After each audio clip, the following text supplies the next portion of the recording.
Hallelujah, praise the Lord. इसोरा बाखनाय जाथों। गिबियाव इसोरखौ जोबनो हामबाय होनो आरो बे भिडिअखौ नागिरि नोंथांमोन गासैनिसिमबो आंनि गोसो गोरबोनिफ्राय बयनिसिमबो जेमासे आसा खालामो नोंथांमोन गासैबो इसोरनि अननायाव मोजाङै दं होननानै आंबो मोजाङै दं इसोरनि अननायाव। ख्रिस्ट'जों अनजाग्रा आंनि आंगो लोगोफोर, दिनै जोङो गोबांथार गियो जोंनि जेंना मानसिफोरखौ। ख्रिस्ट'जों अनजाग्राफोर, दिनै नोंथाङाबो साननानै दङ जानो हागौ आङो बै मानसिखौ बिराद गियो आरो बै मानसिया आंखौ सिथारनो नागिरदों आरो बै मानसिया आंखौ रायदों होननानै दिनै नोंथाङा मानसिखौल' नोंथाङा गिनानै दङ नामा? ख्रिस्ट'जों अनजाग्रा आंनि आंगो लोगोफोर, मा दिनै नोंथाङा आंनि सायाव गोबांथार जेंना दङ मानसिफ्रा होननानै नोंथाङा गोबांथार न'निफ्राय ओंखारनो गिनानै दिनै नोंथाङा गोबांथार बेफोरबायदिनो जे साहस जानो हायाखै जानो हागौ। ख्रिस्ट'जों अनजाग्राफोर, दिनै ख्रिस्ट'जों अनजाग्रा आंनि आंगो लोगोफोर, बेबायदिनो जों इसोरनि गाहाम बोसोनखौ जोङो नायनि दाबिदनि लिरनाय गितफोरनि 3:6 बेयाव बुंदों, 10,000 मानसिफ्रा आंनि जेंना गिदिंब्लाबो आङो बिसोरखौ गिनाय नङा। जिसुनि मुङै आमेन। बेसेबां मोजां ना? दिनै 10,000 मानसिफ्रा आंनि सायाव जेंना गसंब्लाबो आङो बिसोरखौ गिनाय नङा।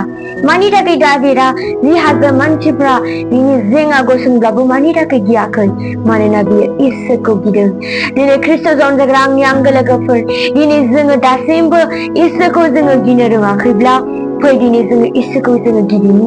दिनै नोंथाङा जेंना गसंनाय मानसिफोरखौ नोंथाङा गिनानै नोंथाङा जेबो मोनबावनाय नंलिया। दिनै नोंथाङा सानदों जानो हागौ, मानसिफ्रा बिराद खरा, मानसिफ्रा गोबांथार जेंना गसंनानै आंखौ बुथारनो नागिरो होननानै नोंथाङा सानदों आरो नोंथाङा बुंदों जानो हागौ। दिनै नोंथांखौ बुंबाय इसोरा, दिनै नोंथाङा इसोरखौ गिदो। नोंथारगौनो जाय मानसिया नोंथांनि जेंना गसंनो नागिरदों बै मानसिया माब्लाबाबो नोंथांखौ जे गिदिंनो हानाय नङा, नोंथांखौ जेंना खालामनो हानाय नङा। बियो खालामदोंब्लाबो नोंथांखौ दांनो हानाय नङा। मानोना नोंथांनि इसोरा दङ, मानोना नोंथाङा इसोरखौ गियो। नोंथाङा इसोरखौ गियोब्लानो इसोरा नोंथांजों अराय सम बियो लोगोसे दंफायो। ख्रिस्ट'जों अनजाग्राफोर, दिनै नोंथाङा सानदों जानो हागौ, सोर दंबावो जे आंनि जेंनायाव सोर गसंगोन होननानै? इसोर दङ, नोंथाङा इसोरखौ गिदो। नोंथारगौनो इसोरा नोंथांजों लोगोसे थाफ्लायगोन। आङो बेखौनो बुंनानै फोजोबबाय। जिसुनि मुङै आमेन। नोंथांमोन गासैखौबो इसोरा बोर होथों आरो नोंथांमोन गासैखौबो उननि भिडिअआव लोगो मोनलायसिगोन। आरो नोंथांमोना दासिमबो आंनि चेनेलखौ साबस्क्राइब खालामाखैब्ला साबस्क्राइब, लाइक, शेयार खालामनानै लादो आरो नोंथांमोना दासिमबो फेसबुक पेजावहाय फल' खालामाखैब्ला फल' खालामनो हागोन।